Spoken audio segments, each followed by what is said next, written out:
Olá pessoal, aqui é o professor Alexandre Miranda e nós vamos para mais uma videoaula, hoje falando especificamente do filo Nemateumintes. Esses organismos, assim como o filo Plateuminte, que nós já abordamos em outra aula, e com o filo Anérida, que nós vamos abordar logo logo, eles são genericamente denominados como vermes. Essa ideia de verme traz uma certa repugnância, porque está associada com algumas doenças causadas por esses grupos de animais. Mas essas doenças elas realmente existem e elas estão associadas geralmente ao déficit de qualidade sanitária que algumas populações possuem. Então a ausência de tratamento de esgoto, a falta de educação sanitária faz com que essas doenças se tornem mais frequentes. Mas nem todos os organismos desses grupos têm esse aspecto repugnante. Nós vamos ver que existem organismos que são totalmente inofensivos e até com um aspecto muito bonito. Para que a gente possa abordar especificamente os nemateumintes, nós podemos encontrar na nomenclatura biológica alguns termos mais antigos, como nematódios, nemátodas, como asqueumintes. O termo nemateuminte vem desse grupo de metazoários, que acredita-se que existam aí milhões de organismos, porém nós temos em torno de 20.000 espécies já identificadas pela ciência, e esse termo nemateuminte, nema vem da palavra grega que significa fio e euminte verme, então seriam os vermes em forma de fio. Nessa perspectiva, nós vamos abordar agora características desse grupo. Inicialmente, vamos falar da embriologia e do tegumento desses organismos. Repare que eles são organismos triblásticos, assim como os plateumintes, eles apresentam 3 folhetos embrionários: ecto, meso e endoderme. Porém, eles já estão um passo evolutivo à frente, pois eles são pseudocelomados. Eles apresentam uma cavidade corpórea, porém essa cavidade não é totalmente revestida por mesoderme, por isso eles são classificados como pseudocelomados. Nesses organismos, o blastóporo, que é a abertura do arquêntero, dará origem à boca, portanto eles são protostomados e também apresentam a característica da simetria bilateral. Além disso, esses organismos têm na sua estrutura de tegumento, na sua estrutura tegumentar, a presença de uma cutícula. Essa cutícula ela é produzida pela epiderme, basicamente ela é composta de colágeno, e ela tem uma função muito importante. Ela vai permitir que esse organismo resista à atividade enzimática do sistema digestório do organismo que ele irá utilizar como hospedeiro. Então é muito importante essa cutícula. Aqui nessa imagem a gente consegue observar num corte a presença da epiderme e da cutícula nesse organismo.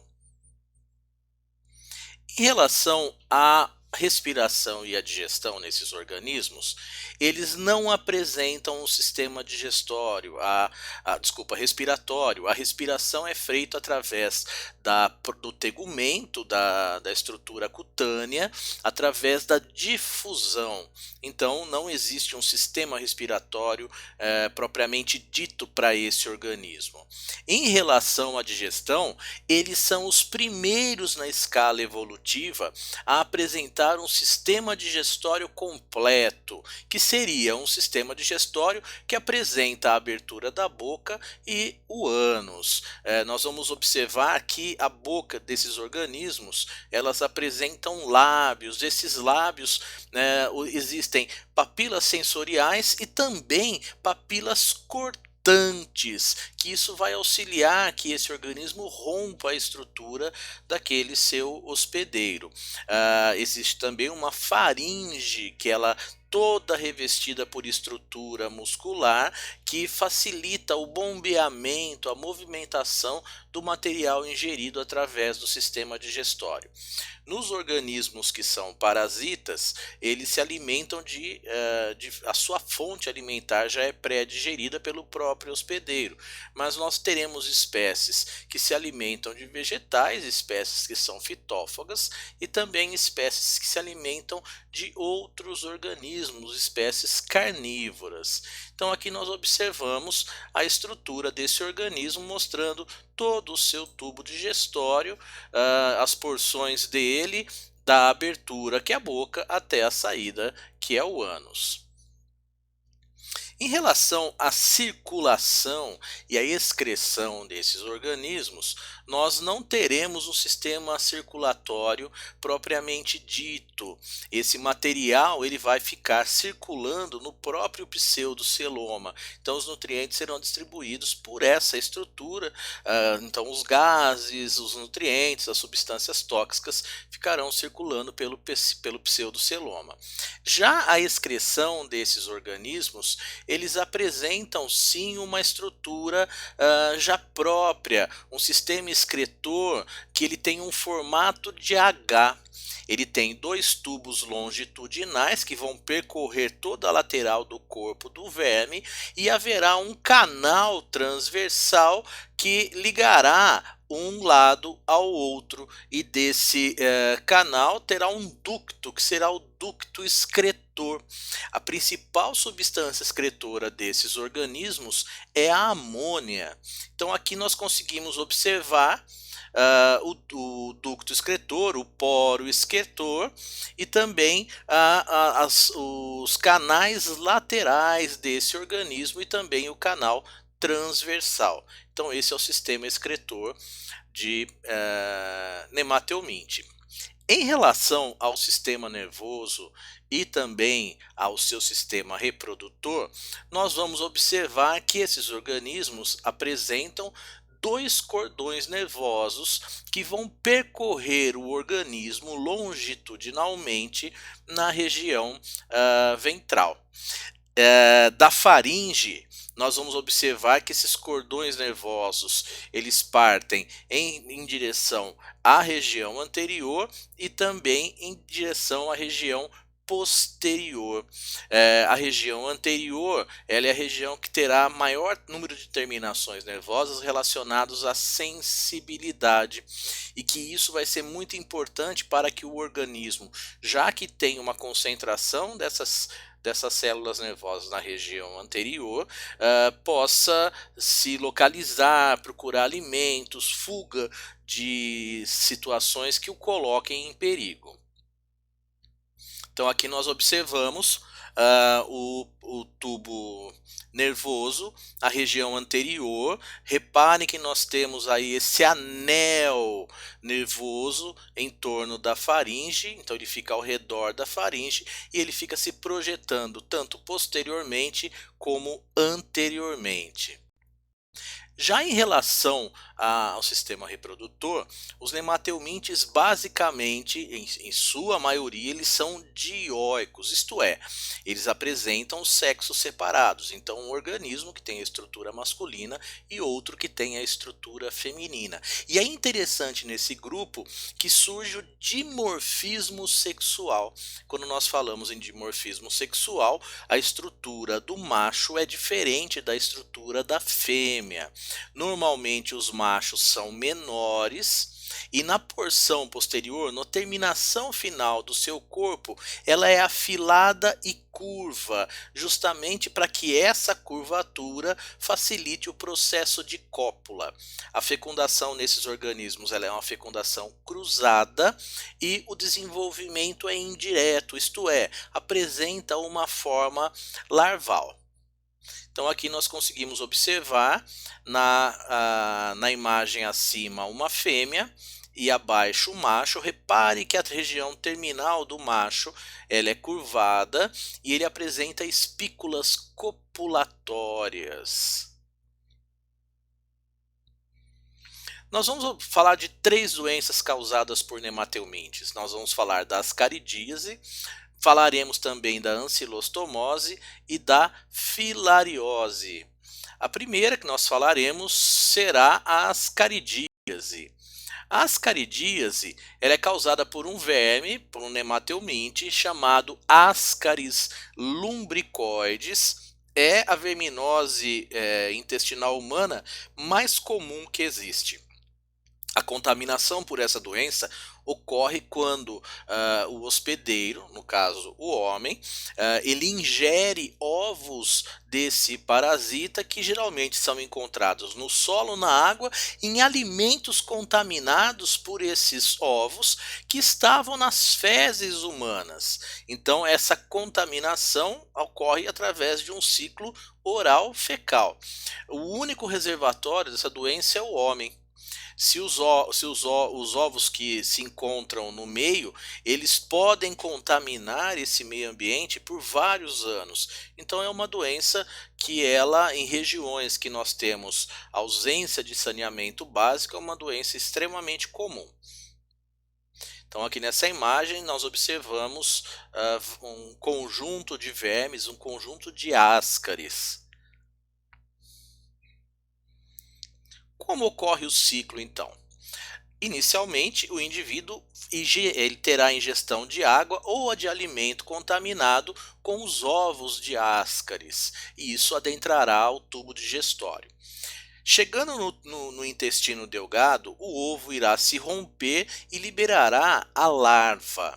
Essa larva, ela vai romper a parede intestinal e vai alcançar a corrente sanguínea e passando pelo fígado, pelo coração, pelos pulmões, em que essa larva passará para a fase adulta, formará uma cutícula e terá um aumento significativo de tamanho. Nos alvéolos pulmonares, se houver a permanência desses vermes, eles podem causar sintomas que são muito semelhantes à pneumonia. E muitas vezes também, quando eles abandonam os alvéolos pulmonares e seguem no sentido bronquíolo, brônquio, traqueia, laringe, o que provocará tosse para que alcance a faringe, muitas vezes o indivíduo ao tossir pode expelir esses organismos. Então eles podem sair pela boca, podem sair pelo nariz. Quando atinge a faringe, ela vai ser deglutida, então o organismo engole o hospedeiro engole esse ascaris já na sua fase adulta, que vão passar pelo estômago novamente, atingindo o intestino, e lá eles vão crescer e vão finalizar a sua maturidade, principalmente a maturidade sexual. Lá no intestino eles irão se reproduzir. Esse acasalamento geralmente libera em torno de 15.000 ovos dia. Esses ovos vão ser eliminados com as fezes. Cada ovo tem uma estrutura protetora, uma casca protetora que protegerá o embrião no meio externo e posteriormente quando ele for deglutido. Então esses ovos eles acabam de uma certa maneira contaminando o meio ambiente, a água, os alimentos, que se não houver o cuidado higiênico e sanitário com esses compostos, poderá contaminar um novo organismo. Então aqui nós observamos nessa imagem todo o ciclo, né? Sendo liberado nas fezes, o ovo ele vai posteriormente ser ingerido pelo organismo, no interior do organismo ele vai até o intestino, cai na circulação sanguínea, passando pelo fígado, pelo coração, pelo pulmão, ele será expelido através de tosse, subindo pelo sistema respiratório, ele será deglutido, voltando ao sistema digestório e finalizando o seu percurso no intestino, lá que ocorrerá o processo de reprodução e será eliminado novamente os ovos através das fezes, o que contaminará o ambiente e fechará o ciclo. Em relação aos sintomas, muitas vezes a ascaridíase ela é assintomática, mas podem surgir sintomas, nos órgãos o que ela passa ao longo do ciclo e também, outros casos como consequência desse processo, infeccioso. Então nós teremos aí dores de barriga, a pessoa pode desenvolver diarreia, náusea, fome de apetite, e nós podemos observar que se a quantidade de vermes for muito grande, pode causar a oclusão intestinal. O intestino fica entupido, a pessoa não consegue defecar. Aí é necessário que vá a um atendimento médico para que seja feita a lavagem e a retirada desses vermes que estão ocluindo, que estão fechando o intestino. Muitas vezes também a larva pode, lá no sistema respiratório, causar uma infecção nos alvéolos e a pessoa desenvolver problemas nas vias respiratórias, como até uma crise de asma. O diagnóstico e tratamento e prevenção. O diagnóstico é feito através de exames de fezes. No laboratório, o técnico observará a presença de ovos desse parasita, o que determinará que a pessoa está com ascaridíase. O tratamento são os medicamentos específicos para causar a extinção da larva no organismo humano, e eles são de uso oral.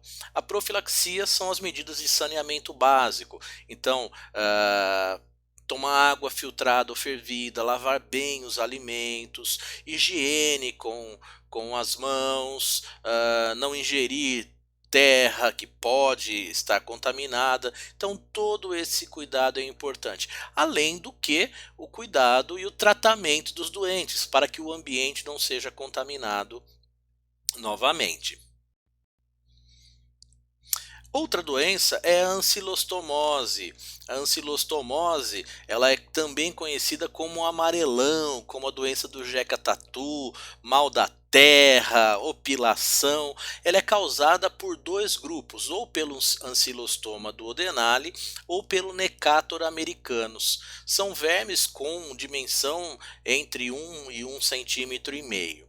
Nós vamos observar que as pessoas que apresentam essa doença, elas geralmente são pálidas ou ficam com a pele muito amarelada, porque esses organismos eles têm placas cortantes na região da boca e eles rasgam o aparelho intestinal, sugando o sangue desse hospedeiro, causando hemorragia e anemia. Aí entra essa palidez do indivíduo. O processo de contaminação, nós vamos observar que ele ocorre pela penetração ativa dos vermes, das larvas, pela pele. E isso é um processo que o indivíduo contaminado, ao defecar, lançará os ovos, essas larvas se desenvolverão e penetrarão através da pele, o que vai atingir o sistema circulatório e causar a contaminação no homem. Então, como ocorre o ciclo? Nós vamos observar que as larvas penetram ativamente pela pele e vão entrar na circulação. O local que elas penetraram ficará machucado, ficará um ferimento. Essas larvas vão ter um caminho muito parecido com o que a gente observou da Ascaris lumbricoides. Vão passar da circulação pelo coração, pelos alvéolos pulmonares, vão romper os alvéolos e subir pelo trato respiratório, bronquíolos, brônquio, traqueia, laringe, faringe, vai passar pela epiglote e o indivíduo vai engolir essa larva passando pelo estômago e finalmente atingindo o intestino delgado. Lá no intestino delgado, essa larva atingirá a forma adulta. No intestino também é o local de reprodução desses vermes. Esses vermes irão se reproduzir e vão colocar os seus ovos. Nesse caso, há uma diferença em relação a Ascaris. Quando o ovo é colocado para fora do corpo do hospedeiro junto com as fezes, no caso da Ascaris, o ovo não eclode. No caso da ancilostomose, ocorre a eclosão do ovo e a liberação da larva. No ambiente que esteja propício para essa larva, um solo úmido, um local sombreado, essas larvas podem viver durante muito tempo. E um indivíduo, ao pisar ou ao sentar, ao ter contato com o seu tegumento no ambiente que tem essas larvas, elas irão penetrar ativamente na pele, no tegumento desse indivíduo. Então aqui nós temos uma imagem mostrando esse ciclo, né? A larva penetrando ativamente, entrando na circulação sanguínea, passando pelo coração, pulmão, traqueia, descendo pelo esôfago, estômago e atingindo o intestino delgado. No intestino delgado ela irá se reproduzir, eliminando aí os ovos pelas fezes, que recomeçará o ciclo. Os ovos eclodirão, liberando as larvas, e essas larvas penetrarão novamente em outro hospedeiro. Os sintomas. Nós vamos observar que existe uma reação inflamatória no local de penetração das larvas no tegumento. Nesse período, a pessoa pode ter tosse e até desenvolver pneumonia quando as larvas elas rompem os alvéolos pulmonares, e depois, atingindo já o sistema digestório, podem surgir cólicas, náuseas, a pessoa pode ter hemorragia, visto que os organismos adultos eles rompem a parede intestinal, então pode ocorrer o melema, que é a liberação de fezes com sangue. O desenvolvimento de anemia, então a pessoa pode ter uma anemia intensa, com quadros muito graves, e o que levam aí uma série de complicações, como a caquecha, que é a desnutrição profunda, a amenorreia, as mulheres não menstruarão se atingirem o estágio mais avançado dessa doença, e situações onde nós temos partos de natimortos e crianças até com transtorno de crescimento, justamente porque faltou a nutrição adequada para eles durante a gestação. A prevenção e o tratamento. As medidas preventivas são aquelas relacionadas às questões sanitárias, né? Construção de instalações como banheiros ou fossas sépticas, o uso de calçados, já que o verme, a larva penetra ativamente pela pele, o uso de um simples calçado já previne a contaminação. E o tratamento é feito através do befênio, e existem outros medicamentos, outros compostos químicos, como o Plantel, o mebendazol e o tiabendazol, são utilizados no tratamento dessa doença. E finalmente, a filariose, também chamada de elefantíase. Ela é causada por alguns vermes, alguns parasitas nematódios, o Wuchereria bancroft, a Brugia malayi e a Brugia timore. Esses organismos, as larvas se alojam nos vasos linfáticos, causando um problema denominado linfedema. O que ocorrerá? Esses nemateumintes, eles terão o seu contato com o hospedeiro através de vetores, que são mosquitos do gênero Culex, do gênero Anopheles, do Mansonia ou do Aedes. E essas doenças são características de regiões tropicais ou subtropicais.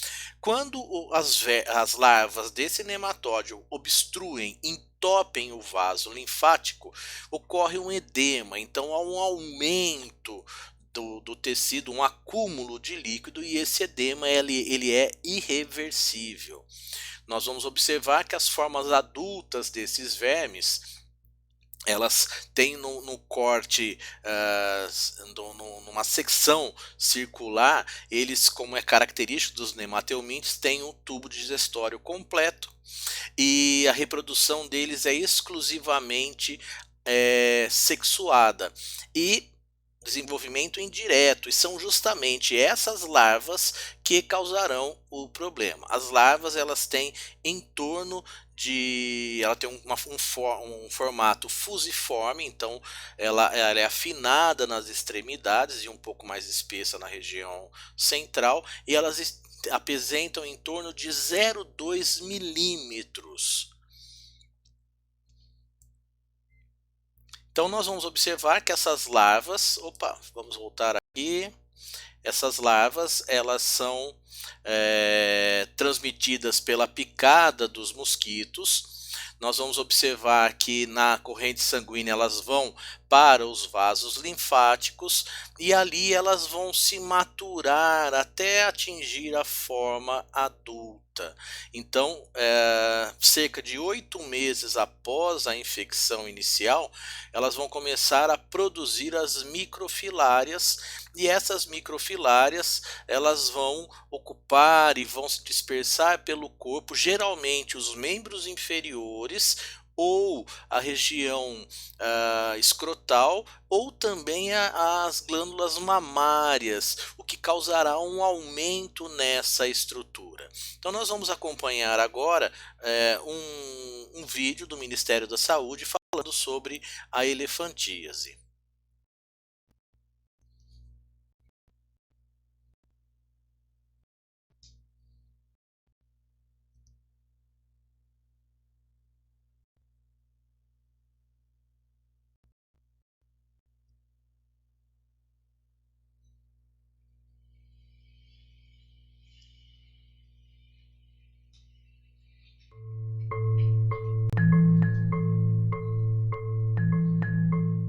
A filariose ou elefantíase é uma doença crônica que incapacita o paciente a longo prazo ou de forma permanente. A elefantíase é causada pela larva de um verme que os mosquitos comuns carregam.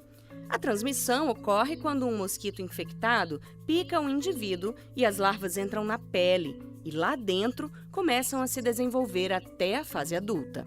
A principal característica da doença é o acúmulo de líquidos em algumas partes do corpo, como pernas, braços, seios e saco escrotal. O inchaço deixa o local afetado com aspecto exagerado, daí o nome elefantíase, e pode incapacitar a pessoa permanentemente. Assim como a dengue é causada por um vírus que o Aedes aegypti carrega, a elefantíase é causada pela larva de um verme que os mosquitos comuns carregam. O tratamento é feito por meio de medicamentos e varia caso a caso. Se você notar inchaços incomuns nos membros, seios ou saco escrotal, vá imediatamente a uma unidade de saúde. No Brasil, as áreas endêmicas de elefantíase se restringem a Recife, Olinda, Jaboatão dos Guararapes e Paulista, e municípios na região metropolitana de Pernambuco. Para mais informações ou se for viajar para áreas endêmicas fora do país, procure orientação nas unidades de saúde ou acesse portalms.saude.gov.br. Então, aí nós observamos algumas informações sobre essa doença. Conseguimos observar aqui o ciclo, então, da filariose, mostrando os mosquitos picando o indivíduo, no interior do corpo os adultos que vão para o sistema linfático. Esses adultos produzirão as microfilárias, estas sim entupirão os vasos linfáticos, e observaremos que o mosquito, ao picar uma pessoa que já está contaminada, terá o ciclo desse verme no interior do seu corpo, que ao picar novamente o indivíduo, nós teremos uma nova contaminação. Os sintomas, então, nós vamos ter aí um período de incubação que pode ser de 1 até vários meses. Geralmente a doença no início ela é assintomática, porém mesmo o indivíduo não tendo sintomas, ele ainda é um reservatório dessa doença. Então ele pode, ao ser picado por um mosquito, passar esses vermes ao mosquito, que contaminará uma outra pessoa. Então nós vamos observar que que é comum que esse processo de transmissão geralmente ocorra à noite. Isso vai depender de qual espécie é o vetor, se ele tem hábitos diurnos ou hábitos noturnos.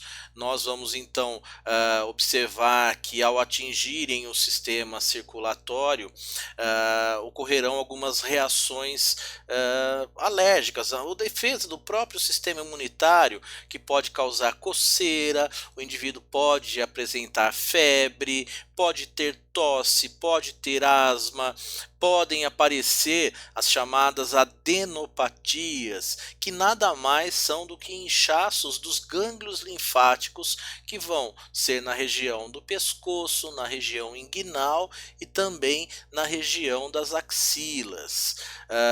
Por muitas vezes pode causar também inflamação nos testículos, que é conhecida como orquite. Já a longo prazo, nós vamos observar a obstrução dos vasos linfáticos e também um processo de fibrosação do tecido epitelial. Então nós vamos ter dilatação da pele, e justamente pelo acúmulo de líquidos que não voltam para o sistema linfático, já que ele está obstruído. Então nós teremos acúmulo de linfa e isso causará o inchaço. Nós vamos observar que uma década ou 15 anos após o processo de infecção, essas regiões elas tomam uma proporção muito grande, causando um aumento muito grande dessas regiões. Regiões essas, como nós já falamos, os membros inferiores, os braços, a bolsa escrotal e até as mamas. Então, isso justamente porque não há mais a drenagem da linfa para o sistema linfático. Aqui a gente observa uma imagem de pessoas que apresentam esse entupimento dos vasos, apresentam a filariose nos membros inferiores. Conseguimos observar a diferença de um membro normal e de um membro que está com os vasos linfáticos entupidos pelas microfilárias. Então é isso, para que a gente possa finalizar em relação ao diagnóstico. É a observação dessas microfilárias no sangue, então é importante que seja feito um exame sanguíneo. E existe também a sorologia por ELISA, que é um teste feito com um soro que vai observar a presença desses organismos. O tratamento é feito com antiparasíticos, principalmente o mebendazol, que acaba combatendo esse verme. E também são utilizados medicamentos para tratar as infecções secundárias. A forma de se prevenir essa doença é tentando deixar o máximo possível esses indivíduos longe dos vetores, né? Então o combate aos vetores, o uso de tela, o uso de rede nas janelas, o uso de repelentes, eles são importantíssimos para nessas regiões endêmicas que os indivíduos se protejam. Nós temos a imagem do mebendazol, que é o medicamento utilizado para combater esse verme. Então é isso aí, galera. Nós finalizamos assim a nossa aula. Espero que vocês tenham curtido e deixarei lá na descrição do vídeo o link também dessa aula que está lá no Prezi para quem queira acompanhar. Valeu, até a próxima aula.